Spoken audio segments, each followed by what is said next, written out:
Friends, welcome back to my channel. ఈరోజు మీకు ఈ సీరియల్లో ఏం జరిగిందో తెలుసుకోవాలి అనుకుంటున్నారా? అయితే వెంటనే మనం సీరియల్లోకి వెళ్ళిపోదాం. ఇంకా రాజ్ అలాగే ఇందిరాదేవి హాల్లో కూర్చుని మాట్లాడుకుంటూ ఉంటే ఇంతలో సీతారామయ్య వస్తాడు.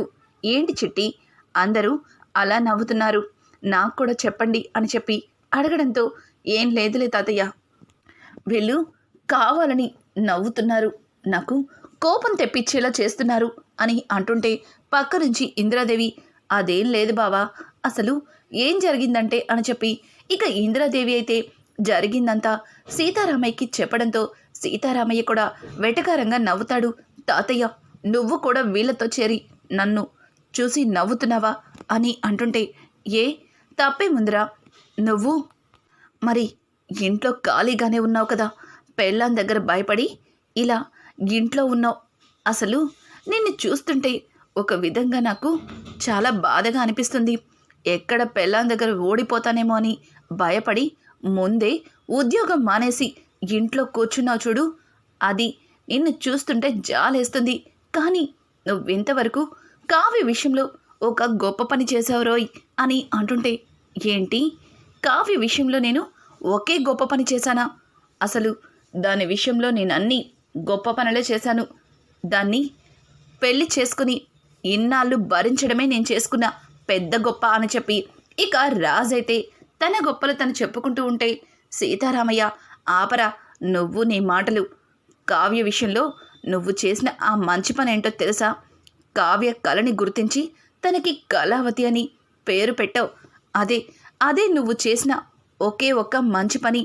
కావ్య విషయంలో నువ్వు ఇక అన్నీ రాంగ్ స్టెప్లే వేశావు అని అంటుంటే దానికి రాజైతే తాతయ్య, నేనేమి ఆ కళావతి విషయంలో రాంగ్ స్టెప్ వేయలేదు, మీరందరూ కలిసి నన్ను కావాలని నిందిస్తున్నారు అని చెప్పడంతో దానికి ఇక సీతారామయ్య ఇందిరాదేవి కలిసి ఒకరినొకరు చూసుకుని నవ్వుతూ ఉంటారు. తాతయ్య, నేను ఇంత సీరియస్గా మాట్లాడుతుంటే మీకు వెటకారంగా అనిపిస్తుందా? మళ్ళీ నవ్వుతున్నారు అని చెప్పి ఇక రాజైతే వాళ్ళిద్దరినీ చూసి మొహం ముడుచుకుని పక్కకి తిరిగిపోతాడు. ఇంతలో వెనుక నుంచి అపర్ణ, నాన్న రాజ్, వంట పూర్తయింది, వచ్చి భోంచేయి అని అనడంతో దానికి రాజ్ వస్తున్నాను మమ్మీ అని చెప్పి కాస్త కూడా సిగ్గుపడకుండా వెళ్ళి డైనింగ్ టేబుల్ దగ్గర కూర్చుని ఉంటాడు. ఇక అందరూ కూడా భోజనానికి కూర్చుని ఉంటే ఇంకా ధాన్యలక్ష్మి రాజ్ వైపు చూసి, నాన్న రాజ్, నువ్వు ఖాళీగానే ఉన్నావు కదా, ఒకసారి బాత్రూంలో హీటర్ పాడైంది, దానికోసం టెక్నీషియన్తో మాట్లాడాను, కొంచెం దగ్గరుండి తీసుకురారా, వాడు రావటం లేదు అని చెప్పి ఇంకా ధాన్యలక్ష్మి అలాగే పక్కన ఉన్న ప్రకాశం అయితే, రే రాజ్, నా కార్ ఎందుకు సరిగా వెళ్ళటం లేదురా, అస్తమాను ట్రబుల్ ఇస్తుంది, దానిలో ఏం ప్రాబ్లమో తెలియట్లేదు, కొంచెం ఈ ఒక్కరోజుకి దగ్గరుండి ఆ కార్ని రిపేర్ చేపించిరా అని చెప్పి ఇక ఒక్కొక్కరు వాళ్ళ పనిని రాజ్కి అప్పగిస్తుంటారు. రాజ్ అయితే ఆపండి, నేను ఖాళీగా ఉన్నానని ఎవరు చెప్పారు? నేను కూడా చాలా బిజీ, అయినా మీరందరూ కలిసి నా మీద కావాలని దండయాత్ర ప్రకటించారా ఏంటి అని చెప్పి రాజ్ వాళ్ళందరినీ గట్టిగా అరుస్తాడు.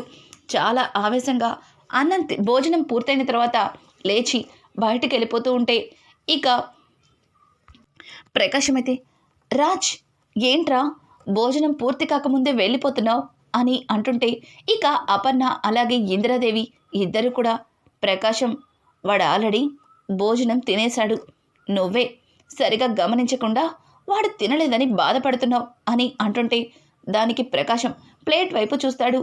ప్లేట్ అంతా నీట్గా ఊర్చుంటుంది. అమ్మో, వీడు ఖాళీగా ఉంటే భోజనం కూడా ఇంత ఫాస్ట్గా తింటాడా అని చెప్పి ఇక ప్రకాశం తనలో తను అనుకుంటుంటే, నాన్న రాజ్, ఎక్కడికి వెళ్తున్నావు? బయట చెట్లకున్న ఆకులు లెక్కెట్టడానికి కదా అని చెప్పి అపర్ణ అయితే వెటకారంగా రాజ్ని అడుగుతుంది. రాజ్ వెనక్కి తిరిగి, ఏంటి మమ్మీ అని అంటుంటే, అదేరా, తిన్నది అరగాలంటే బయట చెట్లకున్న ఆకులు లెక్కేయడానికి కదా వెళ్తున్నావు అని అంటుంటే, మమ్మీ అని గట్టిగా అరుస్తాడు. రాజ్ అయితే ఇక అపర్ణ అన్న మాటలకి అక్కడ ఉన్న వాళ్ళందరూ నవ్వుతారు. మీరు కూడా నవ్వుతున్నారా? నవ్వండి, బాగా నవ్వుకోండి అని చెప్పి రాజ్ చాలా కోపంగా తన గదిలోకైతే వెళ్ళిపోతాడు. ఇక్కడ చూస్తే కావ్య ఆఫీస్ నుంచి ఇంటికైతే వెళ్తుంది. కావ్యని చూసిన కనకం, కృష్ణమూర్తి చాలా సంతోషిస్తారు.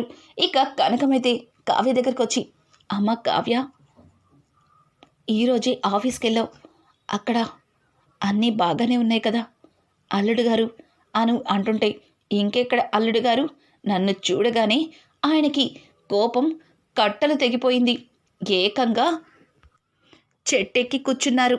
ఆయన్ని దించడం నా వల్ల కాదు, టైం పడుతుంది మీ అల్లుడు గారు మళ్ళీ ఆఫీస్కి రావడానికి అని అంటుంటే, ఆ మాటలకి కనకం, అదేంటే మీ ఇద్దరూ కలవాలని నిన్ను ఎంతో కష్టపడి ఆఫీస్కి పంపిస్తే అల్లుడు గారు ఆఫీస్కి రాకపోవడం ఏంటే అని చెప్పి ఇక కనకం కావ్యని అడుగుతుంది. అమ్మా, నీకింతకు ముందే చెప్పాను, నేనేమీ ఆయనతో కలవడానికో ఆయన దగ్గర నేను ఏ తప్పు చేయలేదని రుజువు చేసుకోవడానికో నేను ఆఫీస్కి వెళ్ళలేదు. నా వల్ల మా కంపెనీ నష్టాల్లోకి కూడుకుపోయింది. ఆ నష్టాన్ని పూడ్చడానికి, అలాగే ఆ అనామిక నాకు చేసిన మోసాన్ని తిప్పికొట్టడానికి వెళ్ళాను అని చెప్పి ఇక కావ్య అయితే బాగా ఆకలిగా ఉంది, ముందు అన్నం వడ్డించు అని చెప్పి అక్కడ బ్యాగ్ పడేసి టేబుల్ దగ్గరికి వెళ్ళి కూర్చుంటుంది. అలాగే ఇక్కడ చూస్తే కళ్యాణ్ అయితే చాలా బాధగా ఇంటికైతే వస్తాడు. కళ్యాణ్ని చూసిన అప్పు, కూచి, ఏంటి రోజు ఇంత లేటుగా వచ్చావు, ఏమైంది అని అడగడంతో, ఏం లేదు పొట్టి, ఏం లేదు అని చెప్పి కనీసం కాలు కూడా కడుక్కోకుండా తన ఒంటి మీద ఉన్న ఆ చొక్కాని కూడా విప్పకుండా అలాగే వెళ్ళి అక్కడే ఒక ప్లేస్లో చాలా ముభావంగా కూర్చుంటాడు. ఏమైంది కవికి ఈరోజు ఇంత ముభావంగా ఉన్నాడు, అసలు ఏం జరిగింది అని చెప్పి ఇక అప్పు అయితే కళ్యాణ్ దగ్గరికి వెళ్ళి కళ్యాణ్ చేయి పట్టుకొని, ఏమైంది కవి, నిన్ను ఎవరేమైనా అన్నారా, ఎందుకు ఇలా ఉన్నావు అని అడగడంతో దానికి కళ్యాణ్ అయితే ఒక్క మాట కూడా మాట్లాడకుండా మౌనంగా ఉంటాడు. ఏంటి నువ్వు ఆటో నడపడం మీ ఇంట్లో వాళ్ళు ఎవరైనా చూసారా అని అంటుంటే, అదేం కాదు, నేను ఎందుకు పనికిరానని అర్థమైపోయింది. ఒకప్పుడు అనామిక నువ్వేం చెయ్యలేవు, ఎందుకు పనికిరావు, నువ్వొక అసమర్థుడివి అని అనేది, కానీ నాలో ఉన్న టాలెంట్ ఏంటో మా వదిన గుర్తించి నన్ను ఎంకరేజ్ చేసింది.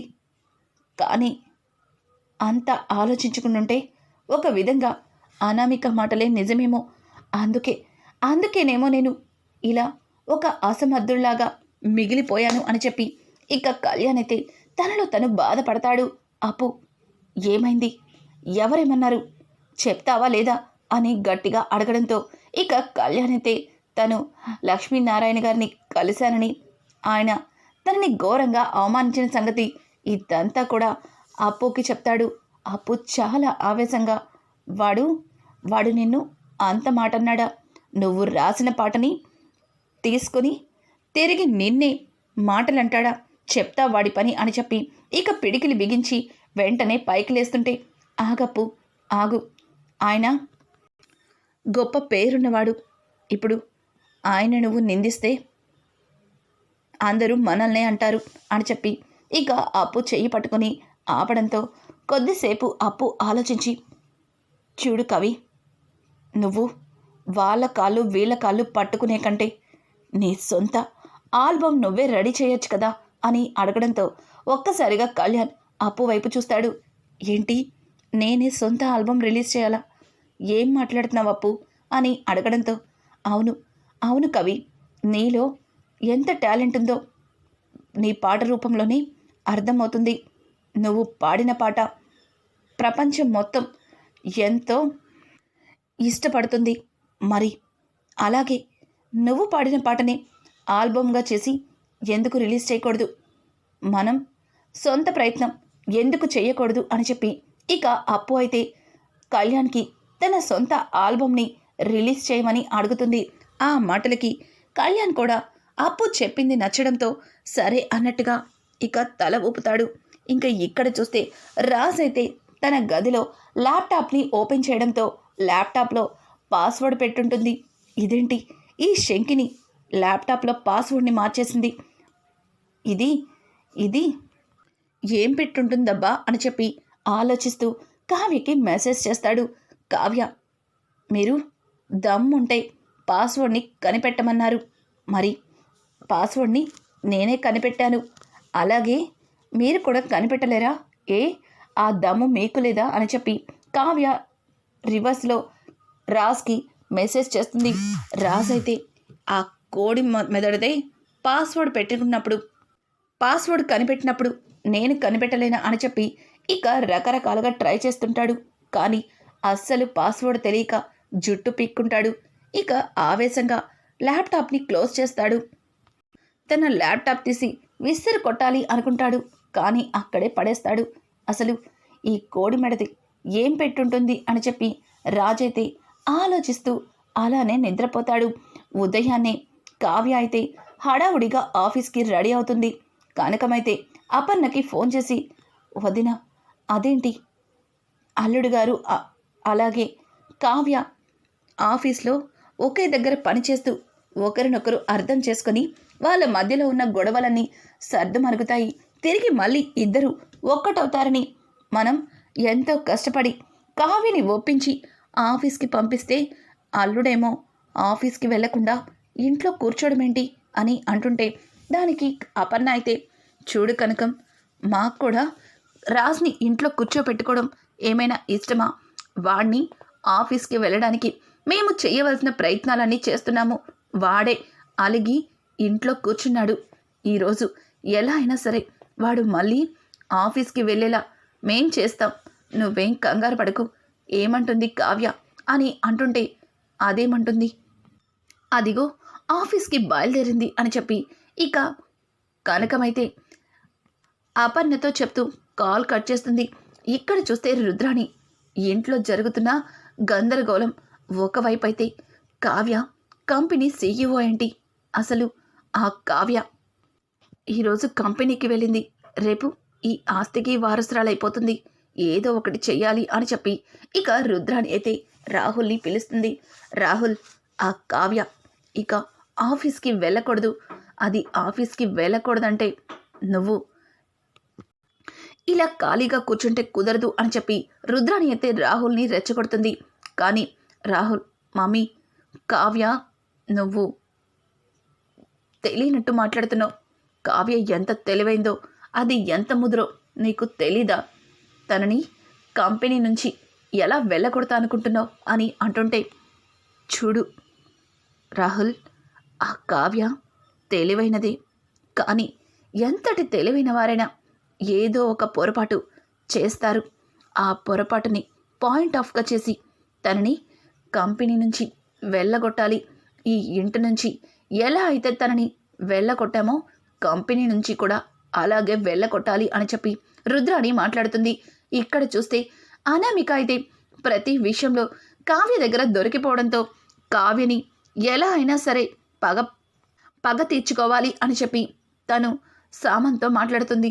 సామంత్, చూడు, నీ వల్ల ఎన్నో ప్రాజెక్ట్స్ని ఒప్పుకున్నాను, ఇప్పుడు వాళ్ళందరూ వాళ్ళకి కావాల్సిన డిజైన్స్ ఇమ్మని నన్ను చాలా ఫోర్స్ చేస్తున్నారు, వాళ్ళతో మాట్లాడలేకపోతున్నాను, కావ్య వేసిన డిజైన్సే వాళ్ళకి కావాలని గొడవ చేస్తున్నారు, ఇప్పుడు నన్నేం చేయమంటావు, ఇదంతా నీ వల్లే అనామిక అని అంటుంటే ఆ మాటలకి అనామిక, చూడు సామంత్, అసలు కావ్య ఆ స్వరాజ్ గ్రూప్ ఆఫ్ కంపెనీకి సీఈఓ అవ్వడం వల్లే కదా ఈ కంపెనీల వాళ్ళందరూ మళ్ళీ పక్క కంపెనీకి వలసలుగా వెళ్ళిపోతున్నారు, ఇక వాళ్ళు ఆ కంపెనీకి వెళ్ళిన ప్రయోజనం లేకుండా చేస్తాను, ఆ కావ్య అనే మనిషి భూమి మీద లేకుండా చేస్తాను అని అంటుంటే ఇక సామంత్ అయితే, చూడు అనామిక, నువ్వేం చెప్తే నేను అదే వింటున్నాను, కావ్య తను వేసిన డిజైన్స్తో అన్ని కంపెనీల వాళ్ళని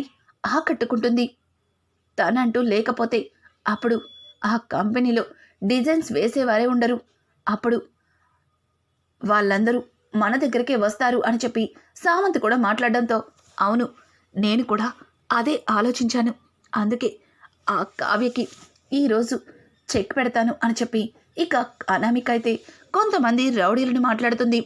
అలాగే కావ్య ఆఫీస్కి బయలుదేరేటప్పుడు ఆ రౌడీలని కావ్య వెళ్ళే దారిలో ఉండి కావ్యని శాశ్వతంగా చంపేమని ప్లాన్ చేస్తుంది. ఇక కావ్య అయితే ఆటో ఎక్కి ఆఫీస్కి బయలుదేరుతుంటే అనుకోకుండా ఆటో రిపేర్ అవుతుంది.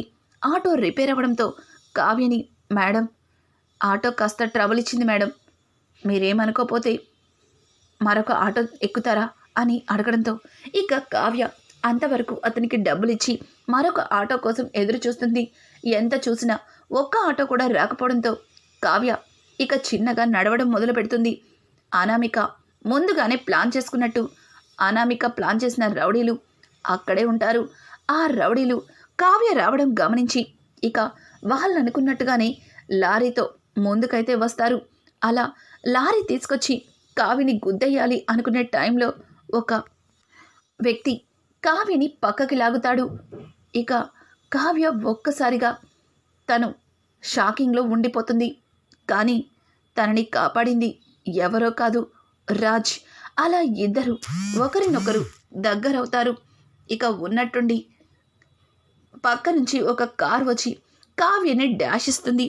ఒక్కసారిగా కావ్య వెనక్కి పడిపోతుంది. కళావతి అని గట్టిగా అరుస్తాడు రాజ్. అయితే రాజ్ కళ్ళ ముందే కావ్యకి చాలా పెద్ద యాక్సిడెంట్ అవ్వడం రాజ్ తట్టుకోలేకపోతాడు. కావ్యని వెంటనే ఇమీడియట్లీ హాస్పిటల్కి అయితే తీసుకెళ్తాడు. కావ్య గురించి ఇక డాక్టర్తో చెప్తుంటే డాక్టర్ వెంటనే ట్రీట్మెంట్ చేయడం మొదలు పెడతారు. రాజ్ టెన్షన్గా అక్కడే కళావతికి ఏం కాకూడదు, ఎంత డబ్బు ఖర్చైనా పర్వాలేదు అని చెప్పి అందరినీ ట్రీట్మెంట్ చెయ్యమని తన మనసులో ఉన్న బాధనంతా బయటికి చెబుతుంటాడు. ఇక డాక్టర్లు కావ్యకి ట్రీట్మెంట్ చేస్తూ ఒక డాక్టర్ బయటికి రావడంతో రాజ్, డాక్టర్ తనకిప్పుడు ఎలా ఉంది, తను బాగానే ఉంది కదా అని అడుగుతుంటే ఇక డాక్టర్ అయితే, చూడండి సార్, చాలా బ్లడ్ లాస్ అయింది, తనకి ఇప్పుడు బ్లడ్ ఎక్కించాలి, 24 గంటలు గడవందే ఏం చెప్పలేము, తన బ్రెయిన్ తలకి చాలా బలంగా గాయం తగిలింది, తను ఒకవేళ బ్రతికినా స్పృహలోకి వస్తుందో లేదో కూడా చెప్పలేము అని చెప్పి డాక్టర్లైతే కావ్య గురించి చెప్పిన మాటలకి రాజు తట్టుకోలేకపోతాడు. అక్కడికక్కడే కుప్పకూలిపోతాడు. ఈ నిజం తెలిసిన ఇంట్లో కుటుంబ సభ్యులందరూ కూడా అక్కడికి వస్తారు. అపర్ణ అయితే రాజ్ అని పిలవడంతో ఒక్కసారిగా రాజ్ మమ్మీ అని చెప్పి అపర్ణని హక్ చేసుకుంటాడు. మమ్మీ కళావతి మమ్మీ, చూడు ఎలా ఉందో, కళావతి కావాలి మమ్మీ, నాకు కళావతి లేకపోతే నేను బ్రతకలేను మమ్మీ అని చెప్పి రాజ్ అయితే పసి పిల్లాడిలాగా అపర్ణ దగ్గర ఏడుస్తూ ఉంటాడు. అందరూ కూడా రాజ్కి నచ్చ చెప్తుంటారు. కానీ రుద్రానికి ఊహించని షాక్ ఏంటంటే రాజ్ కావ్య మీద అంత ప్రేమని పెంచుకోవడం రుద్రానికి అర్థమవ్వదు. ఇదేంటి, అసలు కావ్య మోహమే చూడను, అసలు కావ్య అనే పేరే నా జీవితంలో ఉండకూడదు అని వీడు ఎంత బలంగా చెప్పాడు. కానీ కావ్య యాక్సిడెంట్తో కావ్య మీద వీడికి ఎంత ప్రేమ ఉందో అంత బయటపడుతుంది అని చెప్పి ఇక రుద్రాణి అయితే ఆశ్చర్యపోతుంది. ఈ రకంగా అయినా సరే ఈ కావ్యపీడ వదిలిపోతుంది అని రుద్రాణి కాస్త ఆనందపడుతుంది. ఇంతలో డాక్టర్ బయటికి వచ్చి, చూడండి, పేషెంట్కి 24 గంటలు గడవందే స్పృహలోకి రావడం కష్టం, మీరు తనని డిస్టర్బ్ చేయొద్దు, ఇక్కడ ఇంతమంది ఉండొద్దు, ఎవరో 2 మాత్రమే ఉండాలి అని చెప్పి అక్కడి నుంచి డాక్టర్ వెళ్ళిపోతుంది. ఇక అపర్ణ అయితే రాజ్తో, చూసావా రాజ్, తను నీ కళ్ళ ముందు తిరిగినన్నాళ్ళు తన విలువ నీకు తెలియలేదు, తనిప్పుడు నీకు దూరం అవుతున్నప్పుడే తను నీకు కావాలి అనిపిస్తుంది, ఇప్పుడు నీ భార్య మీద ఉన్న ప్రేమానుబంధాలు బయటపడుతున్నాయి అని చెప్పి అపర్ణ అయితే రాజ్తో మాట్లాడుతుంది. రాజ్, లేదు మమ్మీ, కళావతి అంటే ఎప్పటికీ నాకు ఇష్టమే, కళావతిని మొదటిసారి చూసినప్పుడే తను నా మనసులో ఏదో ఒక మూల తన మీద ప్రేమ మొదలైంది, స్వప్నని ఇష్టపడ్డాను అనుకున్నాను, కానీ కళావతిని ప్రేమించిన సంగతిని బయట పెట్టలేకపోయాను. కళావతి దూరమైన ప్రతిసారి కూడా నన్ను నేను ఎంతగానో తిట్టుకున్నాను. తన మీద కోప్పడిన తన మీద ప్రేమ మాత్రం అలాగే ఉంది. నా కళావతి నాకు కావాలి అని చెప్పి రాసైతే బోరున ఏడుస్తాడు. రానున్న ఎపిసోడ్స్లో కావ్య మళ్ళీ కళ్ళు తెరుస్తుందా? నిజంగానే కావ్యరాజులిద్దరూ ఒక్కటవబోతున్నారా? ఇట్లాంటి లేటెస్ట్ ఎపిసోడ్స్ మరిన్ని కావాలి అనుకుంటే మా ఛానల్ని సబ్స్క్రైబ్ చేసుకోవడం మాత్రం మర్చిపోకండి. Thanks for watching. Friends, welcome back to my channel. ఈరోజు మీకు ఈ సీరియల్లో